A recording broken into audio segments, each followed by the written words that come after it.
வணக்கம் நேயர்களே. நாம் இப்போது ஒரு வழியாக வந்துட்டுருக்கிற இடத்துல ஒரு வயல் காடு, அதில் மயில்கள் எல்லாம் அழகாக இருக்குது.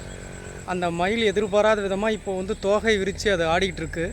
இப்போ நம்மளுடைய வலைவழி தளத்தில் இந்த மாதிரியான ஒரு அரிய காட்சி எப்போவுமே கிடைக்காது. ஆனால் இப்போ இயல்பாக எனக்கு கிடச்சிருக்கிறதுல நான் ரொம்ப மகிழ்ச்சி அடைகிறேன். அந்த மயிலை பாருங்கள், இவ்வளோ அழகாக தன்னுடைய தோகையை விரித்து தன்னுடைய அந்த மகிழ்ச்சியை வெளிப்படுத்திகிட்ருக்கு. அது பக்கத்துலேயே பார்த்திங்கன்னா இன்னும் நிறையா மயில்கள் இருக்குது. அது செடிகள் மறைஞ்சிருக்கிறதுனால இப்போது நமக்கு அது மற்ற மயில்கள்லாம் தெரிய மாட்டேங்குது. முடிஞ்சால் நாம் இன்னும் கொஞ்சம் அது பக்கத்தில் போய் எடுக்கலாம் அப்படின்னு முயற்சி பண்ணுறேன். இருந்தாலும் அது நமக்கு கிடைக்கிறதுக்கு வாய்ப்பு குறைவாக இருக்குது. பாருங்கள், அந்த மயில் எவ்வளோ அழகாக தோகையெல்லாம் முன்னாடி இருந்து பின்னாடி திரும்பி திரும்பி திரும்பி அப்படியே திரும்பி திரும்பி பாருங்கள் அழகாக இருக்குது.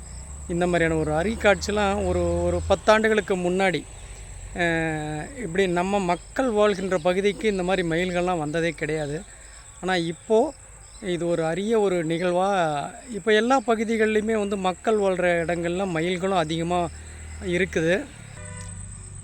இப்போ பாருங்கள் நேயர்களே, இந்த மயில் வந்து இப்போது தன்னுடைய தோகையை கீழே விரித்து இவ்வளோ அழகாக இப்போது இங்கே இருக்குது. அதை பார்த்துட்டு தான் இருக்கோம். இப்போ நாம் பாருங்கள், இந்த மயில் மறுபடியும் இங்கேயும் அப்படியே மெதுவாக நடக்க ஆரம்பிக்குது. இப்போ பாருங்கள், இவ்வளோ பெரிய நீளமாக இருக்குது பார்த்தீங்களா தோகை. அது தோகை விரித்து ஆடும் பொழுது எவ்வளோ பெரிய நீளமாக இருக்குங்கிறது நமக்கு தெரியாமல் இருந்தது. ஆனால் இப்போ பாருங்கள், கேட்குதுங்களா? எவ்வளோ அழகாக எவ்வளோ அழகாக. நானும் ரொம்ப தூரத்துலேருந்து கொஞ்சம் அதை பக்கமாக வந்து எடுத்திருக்கேன் இந்த ஒரு பதிவை. என்னுடைய வாழ்நாளில் நான் இவ்வளோ ஒரு பக்கத்தில் இந்த மயில்களை இப்படி பார்க்குறது இதுதான் நான் முதல் முறை. நம்ம இதுக்கு முன்னாடி பார்த்துருப்போம் நேயர்களே. எப்படி பார்த்துருப்போம்னா, ஒரு உயிரியல் பூங்காவில் பார்த்துருப்போம், அல்லது வந்து நம்ம ஒரு பெரிய காணொளி, இந்த விலங்குகள் பற்றின ஒரு பெரிய தொலைக்காட்சி நிகழ்வுகளை நாம் பார்த்துருப்போம். ஆனால் நாம் வாழ்கின்ற இடங்களில் நாம் முதல் முறையாக பார்க்குறேன் அப்படின்னா அது இப்போ தான் நான் பார்க்குறேன். திரும்ப தோகையை விரிக்குதான்னு தெரியல. இருங்கன்னா கொஞ்சம் பக்கமாக போய் பார்ப்போம் வாருங்க. இது வந்து ஒரு பெரிய பதிவாக தான் இருக்கும் நேயர்களே. காரணம் என்னென்னு பார்த்திங்கன்னா, நான் முடிஞ்ச அளவுக்கும் நிறுத்தி கொஞ்சம் பக்கமாக போயிட்டு எடுக்கலான்னு வரேன். இந்த மயில்கள் எல்லாம் அப்படியே ஓடுது பாருங்கள். இந்த பக்கம் பார்த்திங்கன்னா அதனுடைய கூட்டத்தை சேர்ந்த சில மயில்களும் அப்படியே போயிட்டுருக்கு. இந்த மயில் நமக்கு இப்படி கிடைச்சது மிகப்பெரிய ஒரு அரிய வாய்ப்பாக நான் கருதுகிறேன். பாருங்கள், கொஞ்சம் பதிவுகள் அப்படி இப்படின்னு தான் இருக்கும். அது ஏன்னா ஒரு மகிழ்ச்சியினுடைய எல்லையிலே நான் வந்து நின்றுட்டுருக்கேன் இந்த பதிவு நான் எடுக்கிறதுல.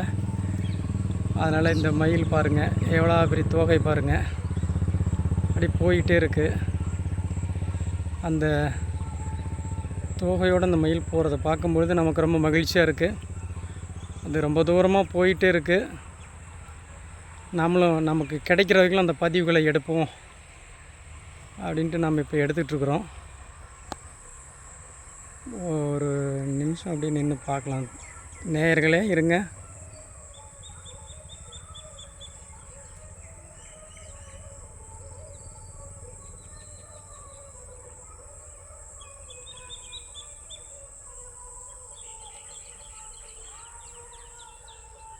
வாங்க தோழர்களை, மறுபடியும் போயிட்டு அந்த பக்கமாக எடுக்க முடியுமா அப்படின்னு பார்ப்போம்.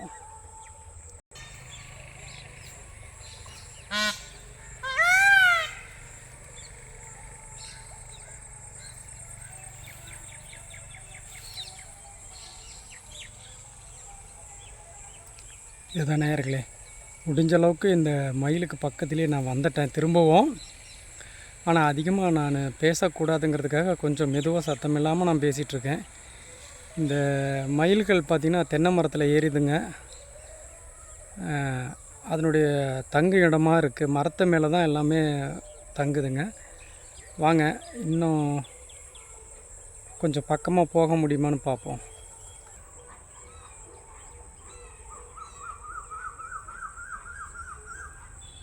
பாருங்கள் நேயர்களே, இந்த மயிலினுடைய தோகை எவ்வளோ நீளமாக இருக்குது. முடிஞ்சளவுக்கு நாமளும் கொஞ்சம் பக்கமாக வந்திருக்கோம்.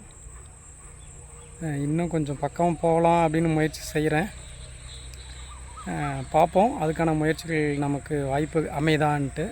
என்ன காரணம் அப்படின்னா, அதை நாம் பயமுறுத்தக்கூடாது. அது வாழ்விடத்தை அதுக்கான சூழலை நாம் எப்போவுமே உருவாக்கி கொடுக்கணும். அதற்காக தான் நம்ம தூரத்திலிருந்து கொஞ்சம் ஒளிஞ்சு மறைஞ்சி நின்று இந்த மயில்களை நாம் பதிவு செஞ்சிட்ருக்குறோம். முன்னாடியே சொன்னபடி இந்த பதிவு கொஞ்சம் நீளமானதாக தான் இருக்கும். எனவே இதனுடைய தொடர்ச்சி அடுத்த பதிவுலேயும் நாம் பார்க்கலாம்.